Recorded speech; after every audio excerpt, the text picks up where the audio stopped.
观众朋友，今日个好梦，欢迎收看福起来，係阿明姑劉浩明。你今日福起來有想到一個中醫師，個中醫師吼，伊唔單止鬼神奇啦，同時呢，伊即個唔單止講會把脈會開藥嘅，而且個同我哋客家中，嘛佢有一啲演繹，因為伊在辦事時候常常去廟裡拿南莊去教，結果呢，要加盤一啲客家嘅一啲家庭，今日來到我哋節目，唔單止教我哋講，我哋每天有自家嘅一啲特殊嘅一啲算是一啲屬性啦，好冇？同時，伊嘛小姐以最後嘅一啲八段錦，我睇下認意思。我哋馬上放今日來賓，我哋許慕容先生好。好，各位觀眾大家好，我係來自苗栗公館嘅客家新區。我係許慕容中醫師。今日我發現我哋慕容先生，因為醫師啊，我哋常常客話我講先生，就跟老師一樣，都是先生這個字哈。可是我哋我希望講，慕容先生，今日我發現來到我哋現場，我想請問一下，因為你這個圖有講到講，其實唔係來自南莊苗栗嘛，哈，你這個喺客家中嘛？那時候其實沒有什麼概念，那時候只是覺得，這個地方看到的東西、吃到的東西、可以玩的東西，都跟平常在居住的地方不太一樣，這樣子。對。怎麼說不太一樣？像我覺得最有印象點的就是我媽媽每次都要去買那個愛板，捏板，對，捏板，然後菜包，對。那再加上一個，我們每一次到三義一定要第一個衝去吃的就是板條，對。那板條其實雖然說可能偶爾在青州小菜店啊，或者小吃店會看到，但是，平常在都市裡或者是之前在鄉下吃到的，真的都跟三義吃到板條完全都不一樣。後來你就嫁本客人嘛，你後來你就嫁到客家的一個家庭裡面。是。對，那嫁進去跟之前的體驗的感覺應該就不一樣了吧？最印象深刻的就是第一次到這個阿婆家裡的時候，阿婆呢端了一個一碗黑黑的這個湯出來，一開始有點小小的抗拒，因為就是沒有看過這種黑乎乎的湯，是，但是喝了之後，哇，驚為天人，非常的好喝。為什麼？第一個這個雖然說賣相上看起來很黑，很恐怖，但是那個香氣飄過來，就會讓人家忍不住想要再去看它一眼。是什麼東西？無手手，但是又好喝。這個是一個八珍排骨湯哦，八珍排骨湯。自己回去再還原的時候，總是好像少那麼一點味道這樣子。所以阿婆還在嗎？阿婆在。這個多去跟阿婆多吃幾次。也許你下次要帶一個哈，對，帶馬個電爐啊，哈，電爐就是伴，我們說伴手禮的意思啦，係帶一個電爐，一同阿婆講，阿婆都係加碼嘅東西。對。可是對你這個一啲唔係客人來講吧，客家這個感覺，從你以前到現在為止，對你的意義是什麼？想到客家莊，目前還是第一個想到的就是三義南莊，然後第一個想到的印象就會是油桐花，然後就會是一個比較多山，然後蜿蜒崎嶇的這個翠綠的感覺，台三線，對，那這些意象加在一起，會讓我們感覺到一個說，其實雖然是在山區，雖然可能物資交通不是到特別那麼發達，可能這個你說高鐵啦，或是台鐵也沒有到說就是最交通上最方便或者是最便利。那也不是說一個像台北，好像是一個很繁華、很虛華的一個城市，但是，想到這個客莊的印象，我們想到的就是一個安心，然後想到就是跟爸爸媽媽很開心的去吃板條，然後爸爸媽媽去買這個愛板啊，買這個各種的各式各樣的伴手禮，然後我們在這邊過了一個很快樂、很充實的週末。那所有的人們在這些小小的山谷裡面，大家運用自己的生活的智慧。那我們在這個地方就是生活，然後成長，努力的孕育下一代。我们觉得这个精神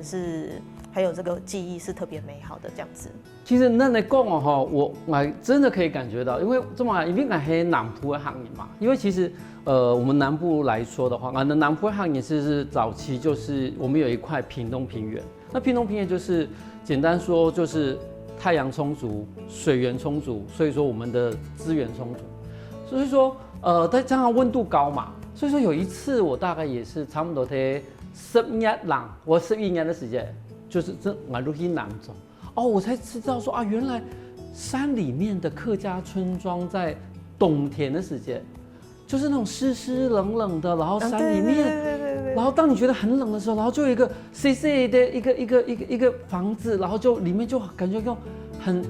能够发光会小暖呐，就是很温暖的那个房子里面。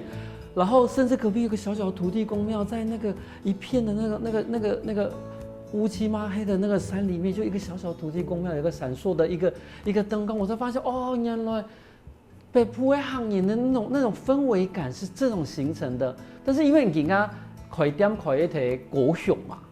既然你都已经到高雄来职业，你应该开始来接触我们南部的客家人。没错，就是之前我回三义这边复习，刚刚提到这个冬天湿冷的感觉，那个不是只是温度在低而已，那其实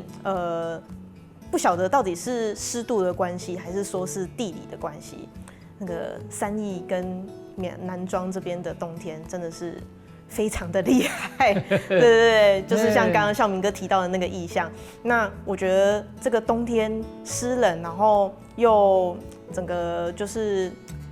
群山环绕，旁边都没有 Seven， 然后也没有任何任何这个外界的干扰，其实会特别凝聚大家的这个心力。那刚刚孝明哥也提到说，南部的客庄是非常的不一样的。我们最近也是有到旗山跟美浓这边走一走，就发现真的是像孝明哥说的，非常的不一样。我们现在要来多多的接受南部的这个阳光跟这个辐射线。没有错，因为总同讲的野版、爱版嘛，其实我们的北部的米土同我的南部的米土，都真是冇共用。还有其他版的嘛冇共用。我说，但是有一个 T P 来讲，北部会是水晶圆、三角圆啊，对。南部不会。啊，真的吗？我们没有三角圆。我也是到南庄之后，我才发现，这不是水晶饺吗？对，我们的南部抹是三角圆啊，对耶。然后有的东西北部有，南部抹啊，有的东西如南部有啊，北部抹，或者是味道上譬如说好了，有一次我的外甥哦，他的女朋友是北客，然后他们一起在香港读书，在香港读书，然后有一摆大概冬至的时候，有打电话问我，他说舅舅，我们客家的汤圆咸汤圆到底是怎么样子？我就说什么呢？我说怎么会岳阳打这种赖，算是赖哈，打那东西，摸那的安叶虫的事情呢？也就讲他女朋友就煮了一个咸汤圆，结果我那外甥呢就说了一句话说，你是把汤圆煮破了吗？哦，他们两个是大吵一架。的确，这个是你知道这个原因吗？因为南部的咸汤圆我们是就是包在里面，就是一个大汤圆，里面是肉。可是北部的话，是我们一般的小汤圆里面是把那个料全部是煮在外面。对，油葱那些都在外头。对。所以说因为我的外甥他一直都是住在，就是住来屏东的话就是住在南部嘛，所以他就以为他的女朋友把汤圆给煮破了。他女朋友觉得说，我那么花心思帮你煮，你居然觉得我煮破了。后来我们才知道，哦，原来应该说他才知道说，原来南北汤圆是不一样的。其实要部分你这个在高雄来职业以后，你真的可以好好去比较一下南北客家的一些饮食啦、某种文化上的差异。其实讲一下部分因为你刚在高雄职业嘛哈，我就想问一下你以一个中医师的角度来看好了。因为其实比如讲，我们的医疗资源归多嘛，那你觉得中医跟西医的一个角色上面的差别是什么？我认为虽然说现在有分中医跟西医，但是我们的一致的目标都是想要为病人好。那尤其现在全民健保非常的便利，非常的发达，大家都一定是有加入全民健保受全民健保照顾的这个部分。那我们认为可以把中医当作是一个就是就近的一个家庭医师。那有任何像之前我们全联会有非常贴心的帮我们做的这个布条宣传，说感冒也可以看中医。那有任何的状况，比如说火烧心、胃食道逆流，也可以看中医。其实希望大家就是多多的运用我们身边的医疗资源，一些小问题、简单的小问题，我们可以就近在家里，不管是想要去找认识的或是信任的西医师、西医诊所，或是找我们的中医师，都可以来去做运用，而不是说就是好像有一点状况，觉得非常的紧张，我们就跑去大医院。那现在大医院大家这个挂号费都调涨了，大家非常的这个有感，所以建议大家就是可以合理的运用身边的医疗资源，这样子。古时其实唔单止在中医，就无论西医来讲嘛，其实人家他讲你都可以去请，但是按样去请到伊个适合这个的，下档节目我都不能讲哦。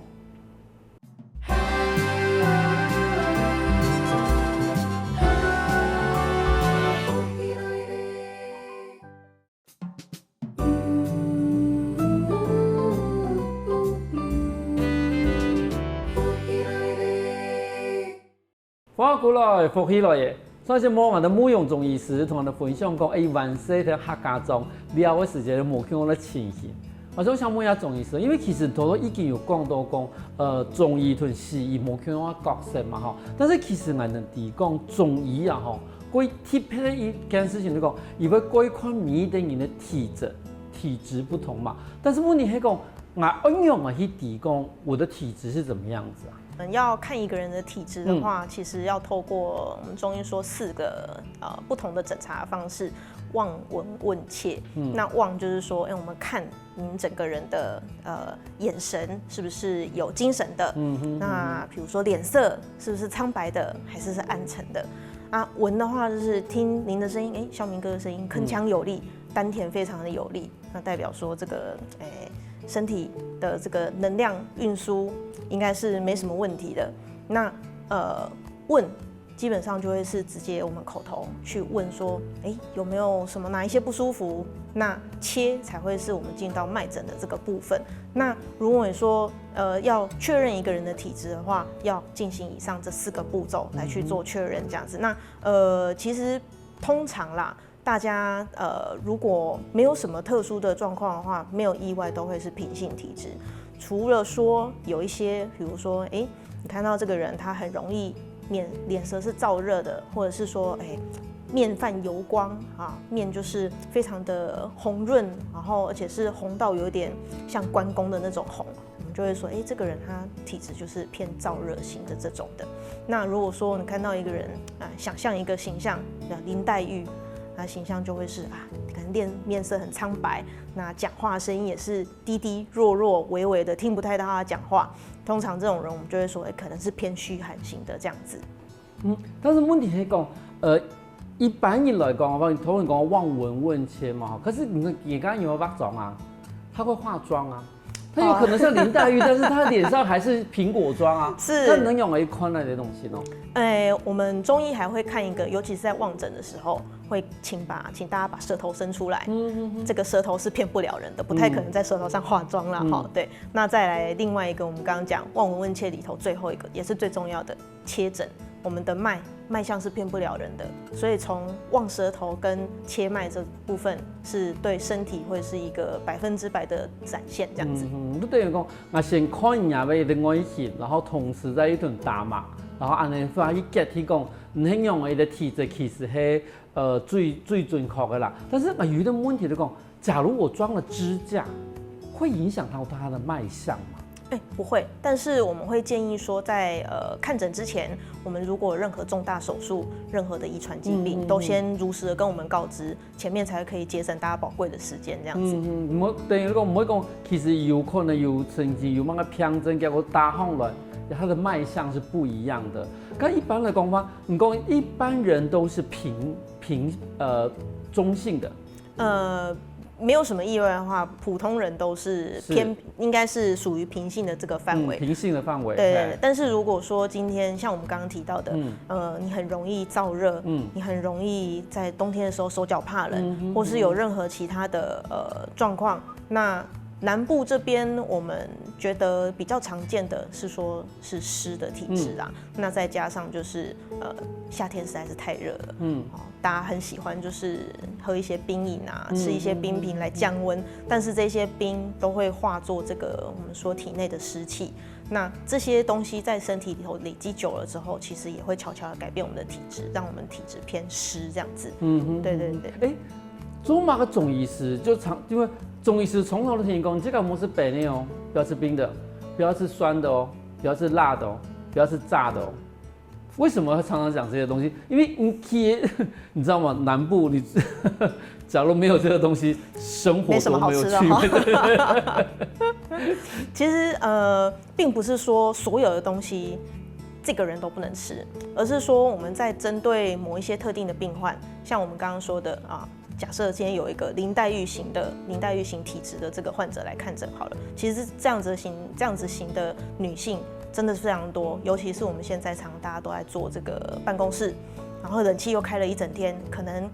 下班之后大家又很忙，心力交瘁，只想要好好的休息、追剧、吃饭，基本上没有什么在运动，这样子的情况很容易造就我们说林黛玉型的这种虚寒体质的。那常常我们来就是看到他真的说睡也睡不好啦，然后手脚也冰冷啦，要吹冷气也不是，不吹冷气也不是，吹了又觉得很冷，想要加衣服，不吹又觉得好燥热，这样子的情况呢，我们就会建议说，这个冰是真的是绝对不要碰，尽量不要碰。好，吃下去之后，不仅让我们心脏这边这个血脉送出去的这些气血功能都受阻。那其他的像我们刚刚说的冰吃到我们身体里面，又化作湿气留在肠胃道的里面。那原本我们的睡眠就已经在不好了，肠胃里头又有湿气，反过来又会去影响到我们的睡眠。所以这样子的情况，我们就会建议说，这个冰是真的是不要碰。可是如果是其他的情况的话，像刚刚孝明哥有讲，炸的、辣的，听起来都是非常好吃的，泰式什么炸排骨便当，一定都是我们天天常常在遇到的。但是尤其是对比如说肠胃道有一些状况的，那有一些像比如说胃食道逆流的患者，一些这种刺激性的饮食，我们就会说这个在我们服药期间，在复原的期间尽量少碰。如果我们接下来身体都好了，那这些有机会是可以解禁的。所以不是说真的什么都不能碰，像在出家修行这样子哈。我们啊，可是等于如果在食药的时间，好服药期间哈，入侵用模式啦，好，但是其实各种身体调理后诶哈，然后可以是。我们讲多多少少是一些好是吧？当然，我们持续的吃当然是一定是不好的。可是鬼都唔头都讲譬如讲林黛玉型的，好，它真的是吹冷气也又冷，然后不吹又会热，可是不吹就会热，那它怎么去散热？又不能吃冰的。应该这样讲，我们人体有一个，因为我们是恒温动物嘛，我们的体温恒定在37度 C， 所以其实今天。除非外面的天气已经到40度以上了，不然其实我们人的身体是有办法自己散热的。我们其实只要喝足够的水，足够的电解质的补充。冰水也足够的水。这个我们有不同的见解。其实跟水的温度差不多1度啊，如一般的室温水就对。室温。如果更好的话是接近体温，这个我们会说当然这个普通人啦，没有什么身体状况的话，你喝下去不会不舒服，当然就喝没有关系。但是如果是已经有一些身体有一些状况，你已经觉得好像这里不对劲，这里怪怪的，哪里酸酸的，好像起来都整天非常的昏昏沉沉，没有精神，你觉得好像那个。睡觉充电的效率已经在低下了，那我们会建议说，这个时候就可以来找一下我们中医，把个脉，看看是不是身上的湿气又重起来了，是不是最近冰吃多了？我们把这些湿气排一排，排干净了，又是生龙活虎那我们这个时候再重新来解禁，所以我们建议说，有任何的饮食禁忌，还是要我们来看诊完，然后我们来客制化每一个人的不同的这个饮食这样子。郭主公不是一定要喝温开水，其实常温水就可以了。对，没有错。因为也好，因为其实我妈妈如果这种平常是手脚会怕冷的，所以说她就坚持一定要喝温开水。如果是这样子的情况啊，我们的确会说，尤其是像林黛玉型刚我们提到的这种，说不管是一年四季，不是只有在冬天啊，他一年四季都觉得啊，我稍微吹一点28度的冷气，我也在手脚冰冷。那个我们的确会建议，就是你的这个喝水，平常喝水的温度，我们尽量要跟体温尽量一样，甚至是再高一点点，因为身上它我们气血运送就已经在不好了，我们只能借助外界的这个力量。是跟头头有关的讲，譬如说像林黛玉的人，他可能真的一些饮食上面的一个要需求的部分。刚热的人呢，就是说体质比较热的人呢，也要用来去挑选他的饮食。体质比较燥热的人其实会有一些我们需要去注意的地方，就是他的燥热是他本来这个人身体就很热，还是他原本其实体质也是平性的，只是后来吃了很多的烤炸辣的食物，或者是很多热性的食物，才变成这个样子的。要先去分辨。那如果说他本来就是一个体质非常燥热的人，可能像关公这种的，他可能原本也没有说特别做什么事情，从小到大都是这种偏热性、燥热性体质的。一年到头，不管是冬天或是夏天，全部都是哇，这个面红耳赤，然后流了非常多汗。那这种时候，我们就会建议说，可能平常在饮食上一样也是避免这些燥热刺激性的食物，或是也可以考虑去选择一些，比如说像绿豆，我们这种比较平淡，然后可以清热这种的食物这样子。那如果是另外一种，我们说它是后天因为饮食或者是他没办法，他熬夜，那或者是常常在喝酒，也有可能会这样子造成这样子的结果。那我们就要去厘清说，这些原因现在还有没有需要？比如说我们刚刚说的烤炸辣刺激饮食，常常的喝酒，常常的熬夜，那现在可不可以改掉？可不可以调整？这些调整完，相信其实都会变得好很多。那一般来讲的话，我们饮食里面最常遇到的地雷是什么？我们还是说就是冰啦，对对，大家这个手摇人手一杯。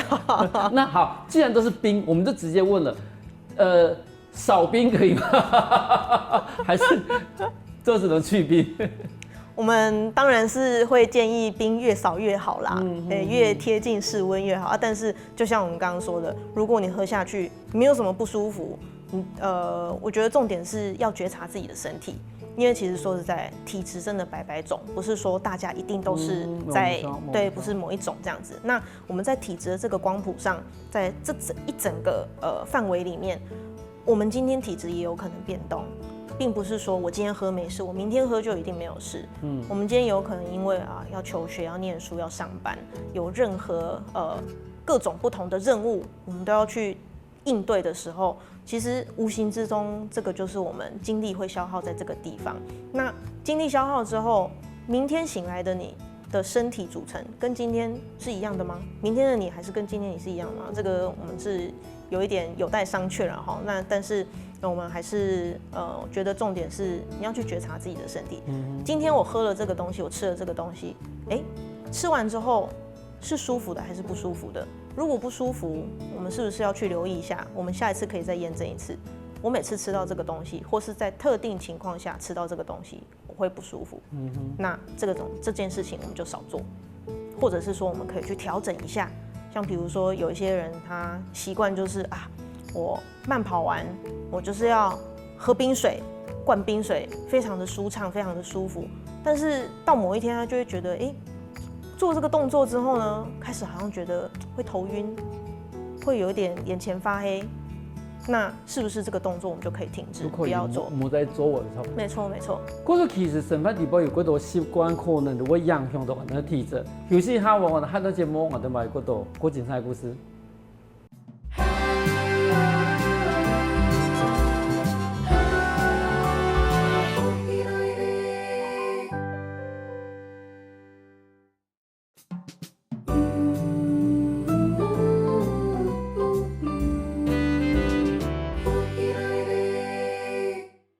法國來福起來嘅，所以我我哋希望用中醫師同我哋分享講，無強嘅體質人都來食物嘅。啊，所以請問一下中醫師，因為頭先已經講過幾多客家美食嘛，哈，剛好到靈魂拷問咯。我哋其實我哋客家美食裡邊，椰板啦，我哋頭先講嘅八珍排骨啦，哈，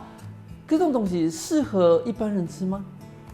这是一个非常好的问题哦，相信这其实讲坏都不行的。对，而且这个其实很多患者在看诊当中也会非常的好奇。那我们一样举刚刚的这个林黛玉型的患者，好，那通常我们这个就会建议他说，很适合去吃一些艾草相关的，那当然艾板这个部分。好，那艾板的这个部分里面一定就是有艾叶嘛，好，那艾叶在我们中医里面运用的非常的广，不管是我们说外用的这个艾熏、艾灸，或者是内用，我们也会直接就是做在这个科学中药里面，直接当内服药来吃。那这个艾叶的效果呢，温经散寒，所以对于我们刚刚说这个林黛玉而言，它非常的需要。所以说，在食物当中补充一些艾叶相关的食物，真的是非常的好的。那尤其是刚刚提到的这个八珍排骨，这个就是我们刚刚说，如果我们第一步温经散寒，已经把这些寒气都已经排掉了，他觉得手脚好像没有那么冰冷，但是可能体力还是没有很够，这时候我们就会建议说，那可以八珍排骨汤就直接来了。好，所以刚刚其实我们提到的这些客家美食都是有它的智慧所在。那但是还是要提醒一下大家，就是说艾板还有一些相关的糯米制品，它的确是比较不好消化，它是不容易消化的。如果肠胃这边功能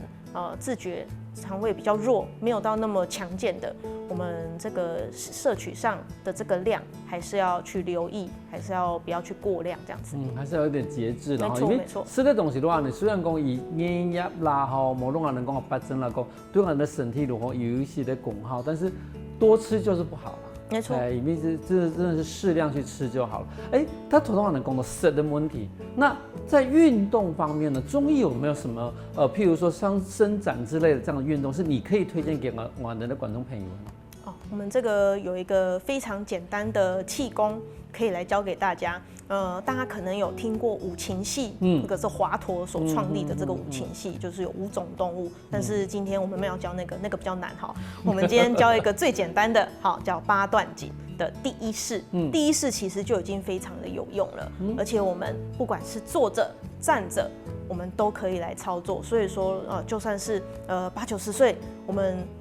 坐在轮椅上的老人家，他不方便站起来，卡不拉，好，脚没有力，一样也是可以在家里坐着，我们来操作这样子。还没想到的中医师他同样的示范一摆呢？没有问题。我们一开始我们手放丹田，好，往上的时候呢，同时来吸气。好，到天顶的时候呢，可以稍微停一下，画圆画下来的时候吐气。这时候呢，手一样回到丹田这边。这样就完成我们第一式的动作，非常的简单。就是等于如果其实也还得配合呼吸跟一个手臂的伸展，就是你从头到尾坐下来嘛可以做嘛哈，就来坐一天可能不是没办法起过久，我坐着也是可以做这样的动作。那这样子的一个动作里面看起来很简单啦，该也可以归三嘛呢。其实第一式我们虽然说看它非常的简单，只有这样子往上，然后画一个圆。这个第一式我们名称叫双手托天理三焦啦哈。那我们从它的名称中就可以看到，双手托天要做什么呢？理三焦。理三焦是哪三焦呢？我们的上中下焦。所以可以在借由我们伸展的这个过程中，最重要的是要配合你的呼吸。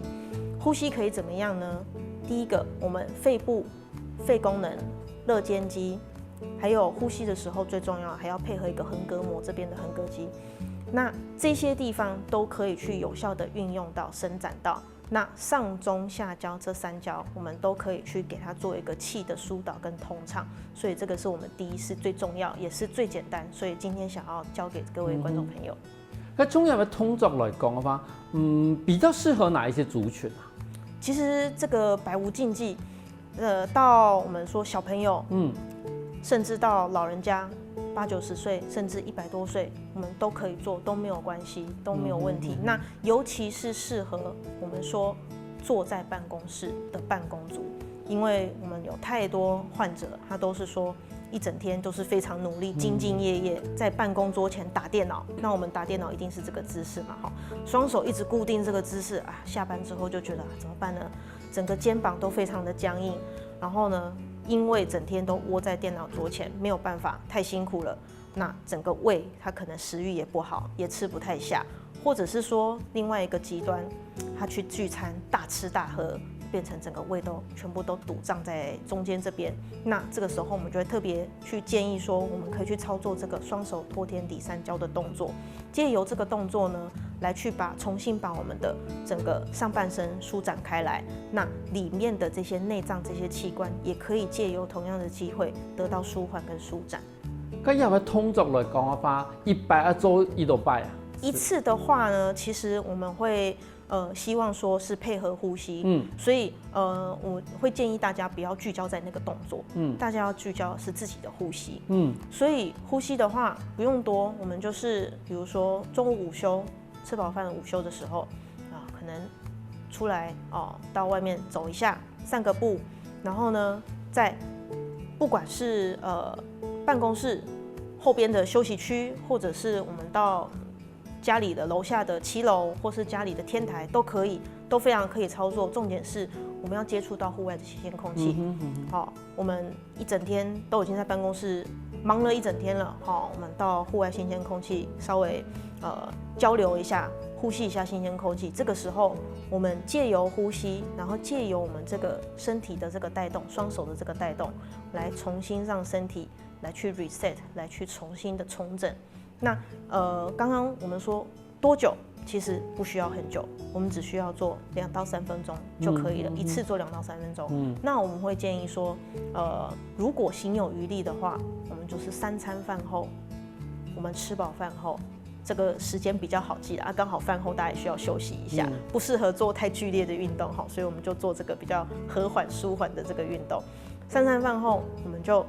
来去做一个这个双手托天抵三焦，好，大概2到3分钟。那2到3分钟，我们刚刚这样子一个循环做一次的这个动作，差不多10秒之内可以完成。那呼吸跟呼吸之间呢，我们也给自己一点余裕，不需要那么急。好，我们就是深呼吸，好，慢吸慢吐，这样子缓缓的去给它做进行。好，2到3分钟之内，其实我们大概可以做个差不多6到10个循环，其实这样就差不多，非常的刚好，完全不需要赶，不需要急。那做了几次这个循环之后呢，我们就会觉得神清气爽，尤其是这个耳聪目明，看东西都这样亮起来，整个世界都变彩色。因为等于如果要运动不是讲你要特别拨一个时间不用去特别做一个事情，因为其实人家人譬如讲规模哈。你说我要特别去睡前播个30分钟，甚至说上班前播个30分钟，有些人就真的没办法，就做不到。但是你会讲，3餐饭后就把它当成是吃饱的撑的，你知道吗？让你舒压一下2-3分钟。其实相信贵懂眼如可以播出这个时间来做这件事情。没错，因为其实养生我们说它不是一个需要特别去做的事情，它是内化在我们日常生活里的每一分每一秒。可是现在很多人都把养生变成是一个很关养修的问题，跟很严肃的问题，就是这个不能吃啊，这个又不能。所以说养生对于中医师来说，你刚刚说是一个很日常的事情，也很用为可能哦。我拿自己的例子、自己的经验跟大家分享好了啦哈。我认为养生就是一个觉察自己身体，听自己身体想要告诉我们什么事情。好，比如说我以前还没念中医之前，我也是好喜欢吃冰，好喜欢喝冰饮，每天就是这个1-2杯手摇，哈，没有拿1杯就是觉得手上空空怪怪的哈，是不是孝明哥现在的状态啊？那当时会突然觉得，好像有一点怪怪的，就是因为某一天开始，我突然感觉到胃痛了。那个时候虽然说很年轻哦，才可能23岁、24岁的时候，但是就觉得怎么会胃痛呢？那尤其是那个时候又联想到我以前自己的爸爸，他以前有曾经这个因为胃溃疡去住院的这个病史。那当时就很紧张啦，就觉得为什么年纪明明还这么年轻，胃居然会有问题，然后吃了一些西药都没有效，都没有吃好。那西医这边也没有什么好的办法。那因为我自己本身过去是药师嘛，我自己也觉得说，我怎么会以我现在自己的专业，我没有办法治好自己啊？我们有这么多信任的西医方的医疗团队，我们都没有办法去这个自己的状况居然没有办法好转。那这个时候才是就觉得说，好像我需要重新来检视一下我现在的生活的情况啊，重新来检查之后就觉得说，有一些事情是我以前觉得没有关系，大家都在做，那所以我可能也可以做，但是这些是可以重新来去检视的，所以才到我们现在说的这个养生哈，我认为是内化在我们生活中的每一分每一秒，尤其是个人化的这样子。我是对你的意思，如果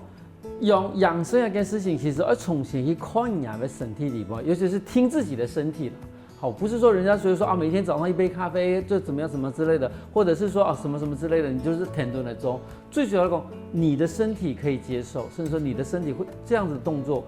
不用人家身体会越来越好，这件事情才是值得继续做下去的。没错，没错。在节目的最后，你有没有一句话给我们的观众朋友？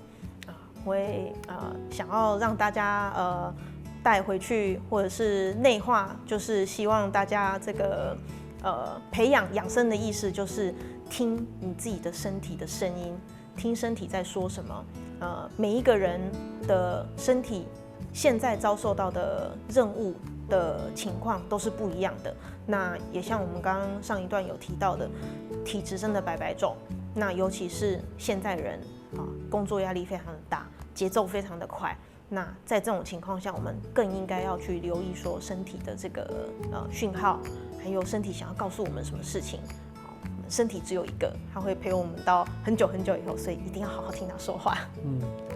养生一件事情，每一个贵人小的事情，嘛唔讲骗人讲的人係錯嘅，其實有啲貴簡單嘅道理，你講你有咩身體，我比如越來越好嘅，越來越啲好嘅方法。